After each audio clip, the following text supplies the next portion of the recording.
Social religious reform movement जो topic सबसे ज़्यादा इम्पोर्टेंट रहता है यूपीएससी के लिए।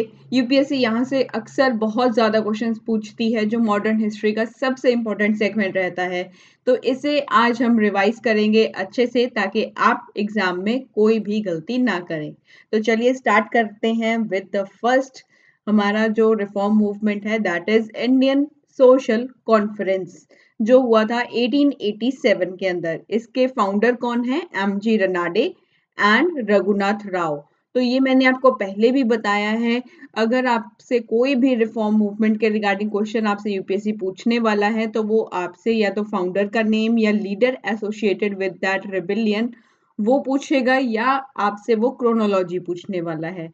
तो ये एक तरीके से आपके पास क्वेश्चन का फॉर्मेट आ सकता है that we have already discuss के वो मैच द फॉलो में जो है आपसे पूछ सकता है या पेयरिंग के फॉर्म में पूछ सकता है या कोई पर्सनालिटी रिलेटेड क्वेश्चंस भी पूछ सकता है जैसे आपने 2025 के एग्जाम में देखा ही था।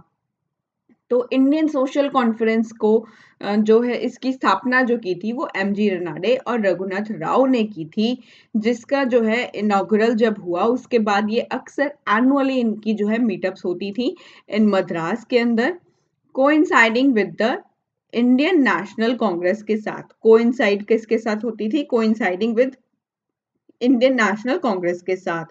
ये एक सेपरेट सोशल रिफॉर्म ऑर्गन था इंडियन नेशनल कांग्रेस का, क्योंकि as they did not want to include social reform in the deliberation, क्योंकि ये सोशल रिफॉर्म्स को अपने पॉलिटिकल सिस्टम में ये नहीं लेकर के आना चाहते थे।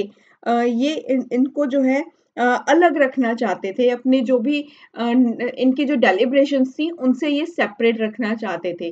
तो उसी वजह से एक सेपरेट सोशल रिफॉर्म ऑर्गन की स्थापना की थी। ये इंडियन नेशनल कांग्रेस का ही एक हिस्सा था लेकिन इसे सेपरेटली बनाया गया था। तो ये था इंडियन सोशल कॉन्फ्रेंस के बारे में जो हमने अभी बात की। नेक्स्ट बात करेंगे हम रहनुमाई मजदयाना सन सभा के बारे में। कई बार जो है मुझसे भी गलती हो जाती है जो है प्रोनाउंसिएशन के अंदर। अगर आपको प्रोनाउंसिएशन करेक्ट आती है तो डिस्क्लेमर मैं ऑलरेडी ऑन रखती हूँ, आप उससे अपने अकॉर्डिंग करेक्ट प्रोनाउंसिएट आप उसे कर सकते हो। दिस इज रहनुमाई मजदयासन सभा जो 1851 में हुई थी। ये एक जो सभा थी, it was founded in 1851 as we have discussed here. ये एक group of English educated Parsis जो थे, इंग्लिश एजुकेटेड पारसीज ने इसकी जो है वो स्थापना की थी for regeneration of social conditions of the Parsis. जो पारसीज को जो है वो जो है इनको रीजनरेट करना, इनके जो सोशल कंडीशंस थे पारसीज को जो ज्यादा से ज्यादा ये पारसीज के लिए ही था। पारसीज की जो सोशल कंडीशंस थी उनको दोबारा से रीजेनरेट करना, इनको दोबारा से रीस्टोर करना, रीस्टोरेशन हो जाना। जोरोएस्ट्रियन ये जोरोएस्ट्रियन जो रिलीजन है इसे फॉलो करते हैं पारसीज। इसको जो है दोबारा से रीस्टोर करना और पारसीज के जो सोशल कंडीशंस हैं इनको रीजनरेट करने के लिए ये एक सभा बनाई गई थी। The message of reform was spread by the newspaper. जो न्यूज़पेपर था दैट इज रस्त गुफ्तार, इसके माध्यम से इन्होंने इस रिफॉर्म का जो एक मैसेज था, जो रिफॉर्म ये एक मैसेज देना चाहता था, उसे इन्होंने एक न्यूज़पेपर जो है रस्त गुफ्तार। तो अगर किसी रिफॉर्म के साथ आपको न्यूज़पेपर भी एसोसिएटेड है या कोई मैगजीन का नाम एसोसिएटेड है तो वो भी आपको याद रखना होगा। कई बार जो है वो आपसे न्यूज़पेपर भी पूछ लेता है, तो वो आपसे क्वेश्चन को किसी भी फॉर्मेट में या जो है आपसे पूछ सकता है इन द एग्जामिनेशन। तो यहाँ पर आपको रस्त गुफ्तार जो यहाँ पर हमारा न्यूज़पेपर का नाम है, जिसके माध्यम से इस रिफॉर्म ने अपने मैसेज को लोगों तक पहुंचाया, वो इस माध्यम से पहुंचाया था न्यूज़पेपर के फॉर्म में। जो न्यूज़पेपर के जो है माध्यम से इन्होंने किया था। रस्त गुफ्तार लिटरली ट्रूथ टेलर। रस्त गुफ्तार का मतलब होता है ट्रूथ टेलर, जो सच्चाई बताने वाला होता है उसे कहा जाता है Rast Goftar. And the leading जो फिगर्स थी हमारी, the leading personalities related to this sabha like Naoroji, Furdoonji जो थे वो इससे रिलेटेड थे, और Dadabhai Naoroji, K R. Cama, S S. Bengali. तो ये हमारे 4 पर्सनैलिटीज़ हैं which are related to this Rahnumai Sabha से जो रिलेटेड पर्सनैलिटीज़ हैं, the famous personalities, Dadabhai Naoroji Furdoonji, K R. Cama, S S. Bengali. तो ये 4 नाम आपको याद रखने हैं। साथ में एक न्यूज़पेपर का नाम है रस्त गुफ्तार, ये आपको याद रखना है। ये इसकी फाउंडेशन कब हुई थी? 1851 के अंदर। ये इंग्लिश एजुकेटेड पारसीज जो थे, उन्होंने इसकी स्थापना की थी। तो ये था रहनुमाई सभा के बारे में विच वी हैव डिस्कस्ड। अब आएंगे सिंह सभा मूवमेंट 1873 में जो हुआ था। इसे फाउंड 1873 में किया था, जिसका एम था कि वो मॉडर्न एजुकेशन प्रोवाइड करना चाहते थे सिख के अंदर। जो सिख कम्युनिटीज थी, सिख्स थे, उनके अंदर जो है मॉडर्न एजुकेशन को जो है प्रोवाइड कराना, ये एक इनका एम था। और इस एम को पूरा करने के लिए, इस पर्पस को इन्होंने पूरा करने के लिए एक नेटवर्क इस्टेब्लिश किया, नेटवर्क खोला इन्होंने, एक नेटवर्क इस्टेब्लिश किया किसका? खालसा स्कूल्स का। खालसा स्कूल्स जो थे वो इस्टेब्लिश किए गए थे बाय द सभा थ्रू आउट द पंजाब। पूरे पंजाब के अंदर खालसा स्कूल की जो है वो स्थापना की गई कि वो यहाँ पर मॉडर्न एजुकेशन जो है वो प्रोवाइड की जाएंगी to the Sikh people, to the Sikhs. Sikh Sikh community के लिए मॉडर्न एजुकेशन के लिए ये एक सिंह सभा मूवमेंट की गई थी। तो ये था सिंह सभा मूवमेंट के बारे में। छोटी सी मूवमेंट थी, ज्यादा इसके बारे में इतना डिटेलिंग के साथ नहीं जाना है। बात यहाँ पर अब बात करने वाले हैं हम द अकाली मूवमेंट 1921 के अंदर। ये 1921 के अंदर आई थी द अकाली मूवमेंट। तो ये जो मूवमेंट है, ये आपके लिए अगर कोई भी एस्पिरेंट जो पीसीएस के लिए, जो पंजाब पीसीएस के लिए स्पेशली जो प्रिपेयर कर रहा है, ये उसके अंदर पूछा जा सकता है। यूपीएससी यहाँ से क्वेश्चन इतने डायरेक्टली नहीं पूछता है। तो ये एक डायरेक्ट क्वेश्चन है जो यूपीएससी यहाँ से नहीं पूछने वाला, लेकिन ऑल दो आपको पता होना चाहिए, उसके लिए ये इम्पोर्टेंट है। बस आपकी नॉलेज के अंदर हो, कहीं अगर भूले भटके अगर उसने क्वेश्चन गलती से भी पूछ लिया तो आपका क्वेश्चन गलत नहीं होना चाहिए, ये उसके लिए है। अदरवाइज यहाँ से इतना ज्यादा जो है क्वेश्चंस नहीं आते हैं। जो भी इम्पोर्टेंट होगा वो मैं आपको साथ के साथ बताती जाऊंगी कि ये इम्पोर्टेंट है। जैसे लास्ट वाला जो था, रहनुमाई सभा में हमारा जो न्यूज़पेपर था वो इम्पोर्टेंट था, और लीडिंग पर्सनैलिटीज उसमें इम्पोर्टेंट थी, तो वो इम्पोर्टेंट हो जाता है। और अकाली मूवमेंट को अब हम समझेंगे। इसे गुरुद्वारा रिफॉर्म मूवमेंट कहा जाता है, also known as Gurdwara reform movement, and it is an offshoot, ये ऑफ शूट है ऑफ सिंह सभा मूवमेंट का ही। इसका एम क्या था? अकाली मूवमेंट मतलब गुरुद्वारा रिफॉर्म मूवमेंट का एम क्या था? इसका एम था liberating the Sikh gurdwaras from control of corrupt Udasi mahant. जो उदासी महंत थे, ये करप्ट थे।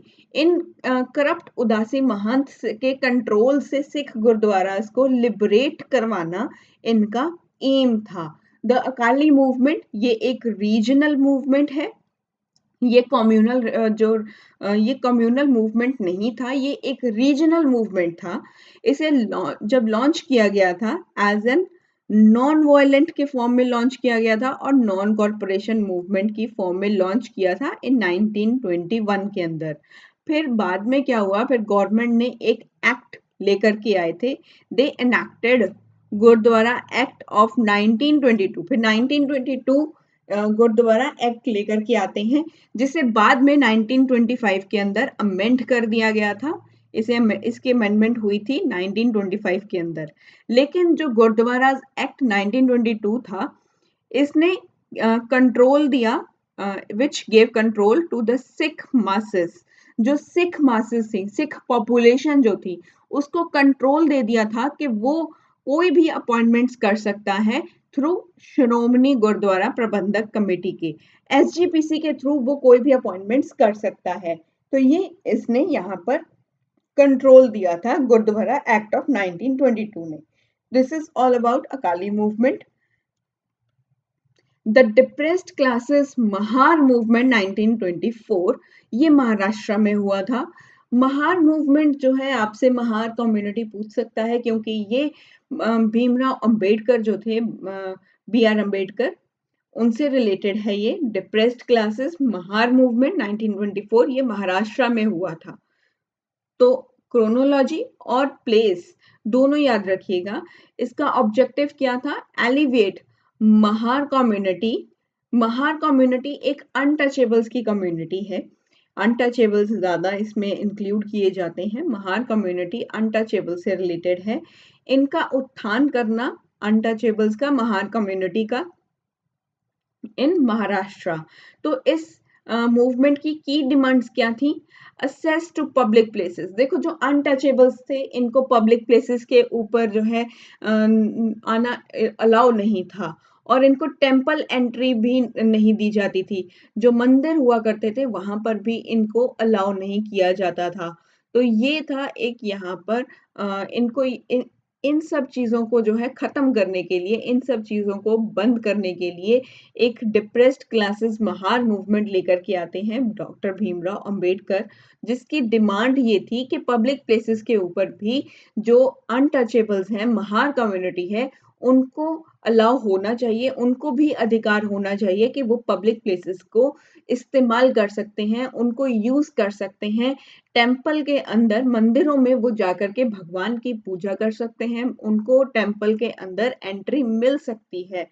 तो टेम्पल के अंदर जो है एंट्री का अधिकार होना चाहिए।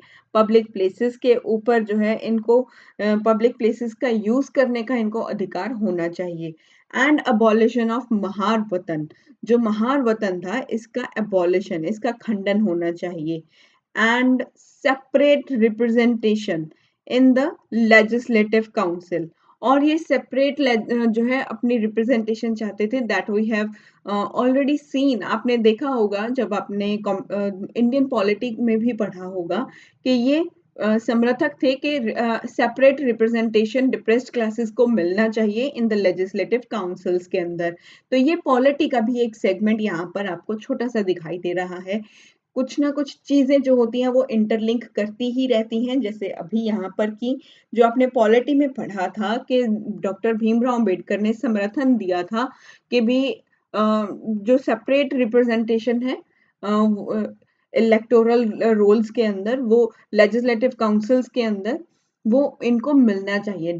जो डिप्रेस्ड क्लासेस हैं इनको सेपरेट रिप्रेजेंटेशन मिलना चाहिए लेजिस्लेटिव काउंसिल्स के अंदर। तो इन्होंने इस चीज की भी डिमांड की थी। एंड इन 1942 के अंदर क्या हुआ? All India Scheduled Caste Federation का फॉर्मेशन होता है, इसकी स्थापना होती है to advocate for untouchables right.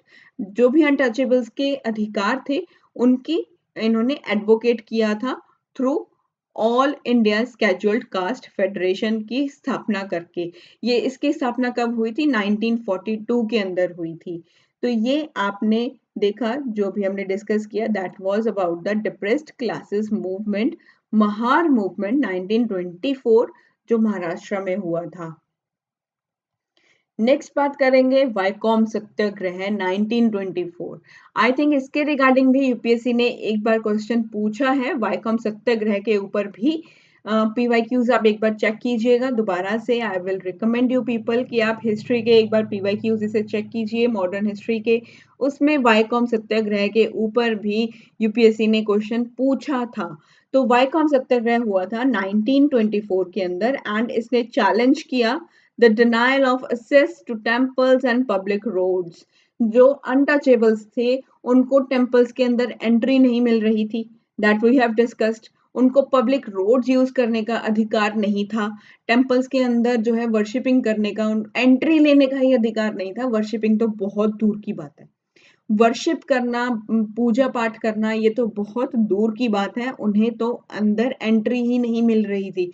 मुद्दा तो एंट्री का था, एंट्री ही नहीं मिल रही थी, वो उसका अधिकार ही नहीं था। पब्लिक रोड्स को यूज करने का अधिकार नहीं था। तो इन सब चीजों को इन्होंने चैलेंज किया कि इनको भी अधिकार मिलना चाहिए। Untouchables to have to access to temples and public roads, ये भी इन सब चीज़ों का अधिकार रखते हैं, इनके भी राइट्स हैं, इनको भी ये सब चीज़ें यूज़ करने की अनुमति होनी चाहिए। तो ये सब इन्होंने इसको चैलेंज किया था, डायरेक्ट इन्होंने इसको चैलेंज किया था और इसे लेड किया था बाय केपी कसावा ने। केपी कसावा, इनका नाम आप याद रखिएगा क्योंकि ये बहुत इंपॉर्टेंट रहता है, कई बार आपसे पर्सनैलिटी का नाम ही पूछ लेता है, तो पर्सनैलिटी का नाम आप यहाँ पर याद जो है मेमोराइज कर लीजिएगा। इट गॉट नेशनल अटेंशन, इसको नेशनल अटेंशन मिलता है इस सत्याग्रह को, Vaikom Satyagraha. This is separate from अलग the satyagraha which we have already discussed in the modern history. जो मॉडर्न हिस्ट्री में जितनी सत्याग्रह आती हैं ये उनसे डिफरेंट है।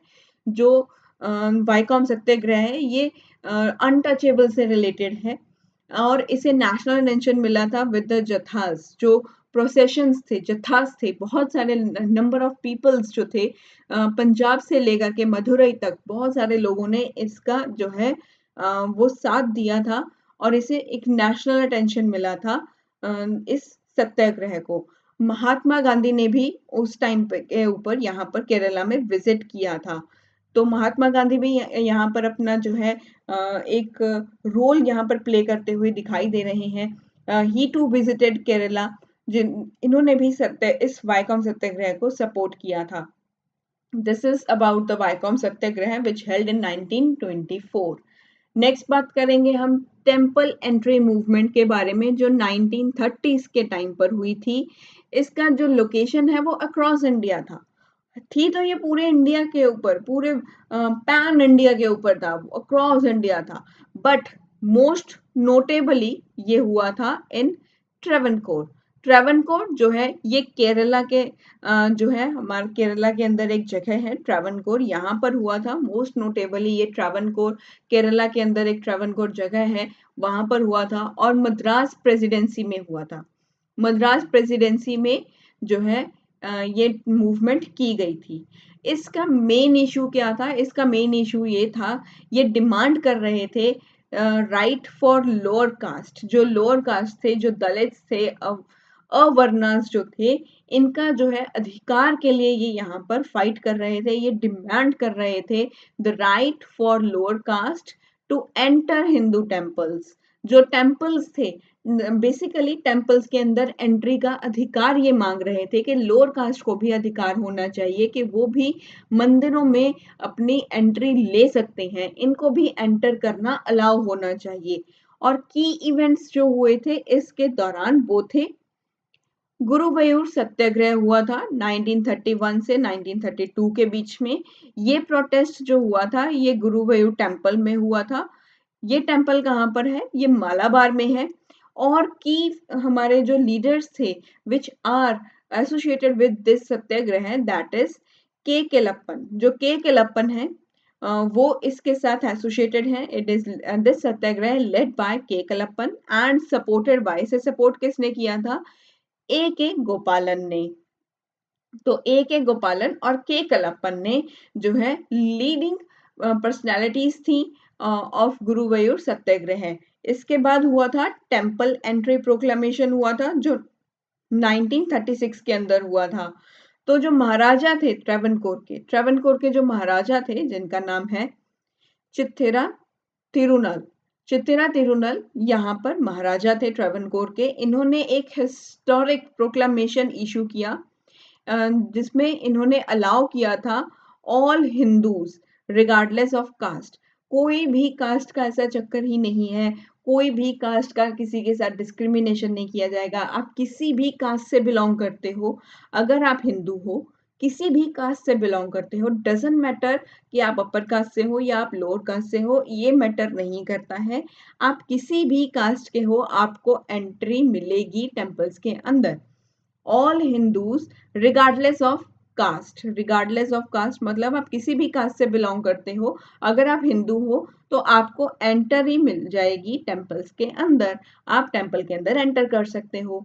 तो और क्या हुआ था? एक हुआ था मद्रास टेम्पल एंट्री एक्ट आया था 1947 के अंदर, जिसने एक्सटेंड किया था टेम्पल एंट्री राइट्स को इन मद्रास प्रेसिडेंसी। मद्रास प्रेसिडेंसी के अंदर जो टेम्पल एंट्री राइट्स थे इनको एक्सटेंड कर दिया गया था। This is all about temple entry movement. Next बात करेंगे देवपान स्कूल। देवपान स्कूल के बारे में हम यहाँ पर बात करने वाले हैं। ये हुआ था 1866 के अंदर। इसके फाउंडर कौन है? इसे फाउंड किया गया था फाउंडेड एट दरुल उलम, दरुल उलम इन सहारनपुर। सहारनपुर में इसे फाउंड किया गया था। इसे ऑर्गेनाइज किया जा रहा था, it was organised by orthodox, जो ऑर्थोडॉक्स मुस्लिम्स उलेमास थे, ये इसे ऑर्गेनाइज कर रहे थे, जिनका एम क्या था? To propagate pure Quranic teachings, जो प्योर कुरानिक टीचिंग्स को प्रोपगेट करना and sustain the spirit of jihad by Mohammad Qasim Nanotvi. जो जो इनका जो मानना था जिहाद का, spirit of jihad, Quranic teachings, इन सबको जो है प्रोपेगेट करना, इन सब का जो है ये इनका एम था to propagate pure Quranic teachings. Pure Quranic teachings जो है वो दी जानी चाहिए और सस्टेन करना चाहिए स्पिरिट ऑफ जिहाद को बाय मोहम्मद कासिम नानोतवी। 1832 से लेकर 1880 तक ये हुआ था। एंड राशिद अहमद, ये इंपॉर्टेंट लीडर्स थे। राशिद अहमद गंगोही 1828 से 1905 तक।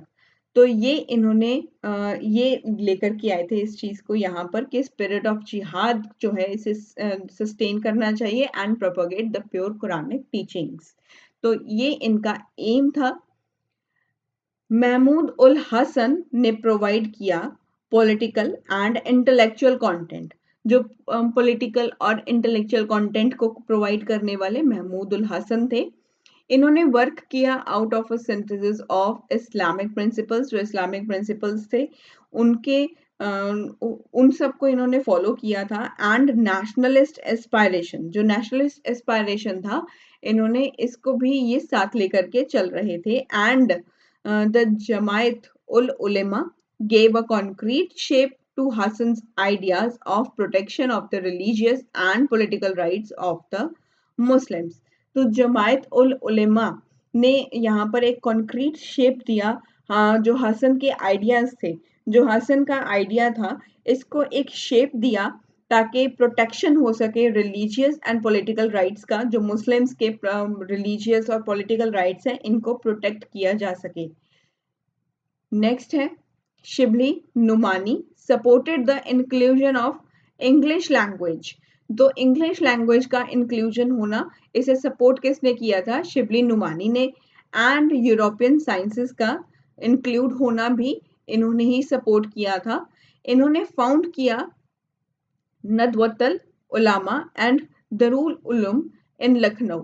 तो इन्होंने नवदतुल उलमा एंड दरुल उलम को जो है इसकी स्थापना की थी लखनऊ के अंदर 1894 से 1906 तक। तो ये था देवबंद स्कूल के बारे में which we have now discussed. Next बात करेंगे वहाबी और वलीउल्लाह मूवमेंट के बारे में। वहाबी और वलीउल्लाह मूवमेंट, तो ये यहाँ पर हमारा जो हुआ था ये अप्रोक्सीमेटली 18th सेंचुरी के अराउंड माना जाता है। कई बार जो है आपसे जब क्वेश्चन वो पूछेगा तो हो सकता है वो आपसे सेंचुरी बेस्ड क्वेश्चंस पूछ ले।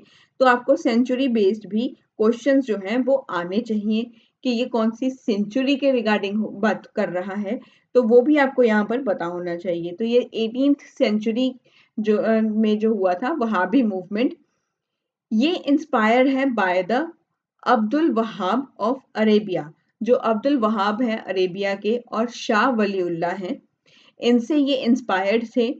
ये जो शाह वलीउल्लाह और अब्दुल वहाब थे ये 1702 से 63 के बीच में इनका टाइम पीरियड है। इट इमर्ज्ड एज अ, ये रिवाइवलिस्ट रिएक्शन था इनका to the western influences. Western influences की तरफ जो इनका रिएक्शन था वो एक रिवाइवलिस्ट रिएक्शन था। And the generation of the Indian Muslims, और जो यहाँ पर इंडियन मुस्लिम्स का एक डी जनरेशन यहाँ पर जो है एज अ इन्होंने इमर्ज किया था। Revivalist reaction to western influences और D generation of Indian Muslims का। शाह अब्दुल अजीज एंड सैयद अहमद बरेलवी। अहमद बरेलवी हैं ये। इन्होंने पॉपुलराइज किया वलीउल्लाह के जो टीचिंग्स थी उनको इन्होंने पॉपुलराइज किया था, एडिंग अ पॉलिटिकल पर्सपेक्टिव, एक पॉलिटिकल पर्सपेक्टिव को ऐड करके।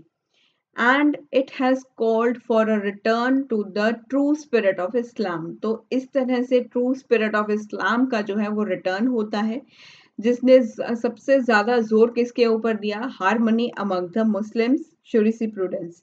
जो जुरिस्प्रूडेंस स्कूल्स थे मुस्लिम्स के, उनके ऊपर इन्होंने सबसे ज्यादा जोर दिया। And the role of individual conscience, जो इंडिविजुअल कंसाइंस था रिलीजियस इंटरप्रिटेशंस का, उस रोल के ऊपर भी इन्होंने ज्यादा ध्यान दिया था। And this is the Wahhabi movement. Next बात करेंगे तीतुमीर मूवमेंट के बारे में, जो 1831 के अंदर हुआ था। सैयद मीर नासिर अली, जिन्हें तीतुमीर कहा जाता है, ये डिसाइपल हैं सैयद अहमद बरेलवी के। एंड एन अडहेरेंट फॉलोअर, ये अडहेरेंट फॉलोअर हैं वहाबिज्म के, जो वहाबिज्म है उसके ये फॉलोअर रहे हैं। And led a movement advocating sharia principle in Bengal. तो इन्होंने एक मूवमेंट एडवोकेट किया कि जो शरिया प्रिंसिपल्स हैं वो बंगाल के अंदर जो है इनको फॉलो होना चाहिए। तो इन्होंने ऑर्गेनाइज किया मुस्लिम पीजेंट्स को, जो मुस्लिम पीजेंट्स थे इनको जो है यहाँ पर ऑर्गेनाइज किया। अगेंस्ट किनके अगेंस्ट किया था? Hindu landlords, Hindu landlords and British Indigo planters. जो ब्रिटिश इंडिगो प्लांटर्स थे उनके खिलाफ और हिंदू लैंडलॉर्ड्स के खिलाफ इन्होंने मुस्लिम पीसेंट्स को जो है यहाँ पर ऑर्गेनाइज किया था। एंड द मूवमेंट, ये जो मूवमेंट इन्होंने किया था, though not a militant as portrait, इन्होंने एज अ ये मिलिटेंट जो है नहीं थे। Witnessed a confrontation with the British police, इनका एक कॉन्फ्रंटेशन होता है ब्रिटिश पुलिस के साथ 1831 के अंदर, जिसका जो रिजल्ट क्या निकलता है, जिसमें इनकी डेथ हो जाती है। तो ये एक मूवमेंट इन्होंने लीड किया था, एक मूवमेंट इन्होंने जो है यहाँ पर किया था, विच वाज अगेंस्ट, किनके अगेंस्ट था? हिंदू लैंडलॉर्ड्स और ब्रिटिश इंडिगो प्लांटर्स के अगेंस्ट किया था। मुस्लिम पीजेंट्स को इन्होंने इकट्ठा किया, एक साथ ये लेकर के आए, एक ऑर्गेनाइजेशन फॉर्म किया। फिर इनको जो है कहा कि हिंदू लैंडलॉर्ड्स के अगेंस्ट जो है आपको आवाज उठानी चाहिए, ब्रिटिश इंडिगो प्लांटर्स के अगेंस्ट। फिर एक मूवमेंट होता है। ये कोई एक मिलिटेंट नहीं था, कोई मिलिट्री जो है यहाँ पर ऐसा इसे पोर्ट्रे नहीं किया गया है, एक मिलिट्री नहीं था ये एक मूवमेंट था। ये मूवमेंट को जो है इनका सामना जब होता है ब्रिटिश पुलिस के साथ 1831 के अंदर, जिसके दौरान जो लीडर थे, जो तीतुमीर थे, जो जब इनकी डेथ हो जाती है। तो ये था तीतुमीर मूवमेंट के बारे में। नेक्स्ट है फरेजी मूवमेंट। फरेजी मूवमेंट 1819 के अंदर हुआ था। इसे फाउंड किया गया था बाय हाजी शरीयतुल्लाह ने। हाजी शरीयतुल्लाह फाउंडेड दिस मूवमेंट, जिनका एम था इरेडिकेट करना अन इस्लामिक प्रैक्टिसेस को। जो अन इस्लामिक प्रैक्टिसेस थी, जो ईस्ट बंगाल में हो रही थी, उनको इरेडिकेट करना। और इसे लेड किसने किया था? जो हाजी के जो बेटे थे, दुदू मियाँ ने। दुदू मियाँ हाजी के बेटे थे, इन्होंने इस मूवमेंट को लीड किया था। जो मूवमेंट ये टर्न हो गई थी एज अ रेवोल्यूशनरी 1840 के अंदर। ये एक रेवोल्यूशनरी मूवमेंट के अंदर ये टर्न हो चुकी थी 1840 के अंदर। और इन्होंने ऑर्गेनाइज किया था पैरामिलिट्री फोर्सेस को। इन्होंने पैरामिलिट्री फोर्सेस को ऑर्गेनाइज किया था किसके अगेंस्ट? हिंदू लैंडलॉर्ड्स और इंडिगो प्लांटर्स के अगेंस्ट इन्होंने पैरामिलिट्री फोर्सेस को ऑर्गेनाइज किया था। This is all about Faraizi movement. Next this is the Ahmadiyya movement, जो 1889 के अंदर हुआ था। इसको फाउंड किसने किया था? It is founded by Mirza Ghulam Ahmad. और इन्होंने एम्ब्रेस किया लिबरल प्रिंसिपल्स, जो लिबरल प्रिंसिपल्स थे उनको इन्होंने अपनाया। एंड इन्होंने डिस्क्राइब किया इटसेल्फ एज स्टैंडर्ड बियरर। इन्होंने अपने आप को जो है डिस्क्राइब किया था and described itself as a standard bearer of Mohammedan renaissance. जो रेनेसां मोहम्मदियन रेनेसां था उसके इन्होंने खुद को एज अ डिस्क्राइब कर दिया था एक स्टैंडर्ड बियरर के फॉर्म में, एक मोहम्मदियन रेनेसां के जो था उसके तहत, and it based itself like Brahmo Samaj, जो ब्रह्मो समाज था उसके उसी की तरह यहाँ पर हम कह सकते हैं, इसी की तरह इसने अपने आप को यहाँ पर जो है शो किया था, उसी की तरह इन्होंने अपने आप को दिखाना स्टार्ट किया। It based itself like Brahmo समाज, किसके प्रिंसिपल्स के ऊपर? On the principles of universal religion of all humanity.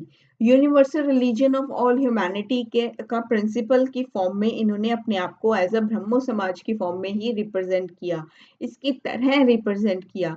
इन्होंने अपोज किया जो जिहाद था, जिहाद को इन्होंने अपोज किया, जो एक सेक्रेड वॉर है अगेंस्ट द नॉन मुस्लिम, और इन्होंने प्रमोट किया वेस्टर्न लिबरल एजुकेशन को, जो वेस्टर्न लिबरल एजुकेशन था उसको इन्होंने प्रमोट किया, और ये बिलीव करते थे in separating mosque from the state, और ये बिलीव कर रहे थे कि जो मॉस्क है उसे स्टेट से अलग रखना चाहिए, ह्यूमन राइट्स से अलग होना चाहिए, एंड टॉलरेंस से भी अलग होना चाहिए। तो ये इसमें जो है यहाँ पर एक बिलीव रखते थे in separating the mosque from the state, human rights and tolerance. And this is all about the Ahmadiyya movement, which we have discussed now, held in 1889. और अगर आज की वीडियो आपको अच्छी लगी हो तो इसे शेयर जरूर करना। Do subscribe the channel. Thank you so much for the love and support which you show towards my channel. और अगर आपको इस तरह के और भी आपको रिवीजन सीरीज चाहिए तो आप मुझे मेरे कमेंट सेक्शन के थ्रू बता सकते हो। I will try to make such more videos for you people, ताकि आपकी प्रेपरेशन की जर्नी अच्छे से चले और आप अपने टारगेट को अचीव करें। Thank you so much once again. Keep learning and keep motivated.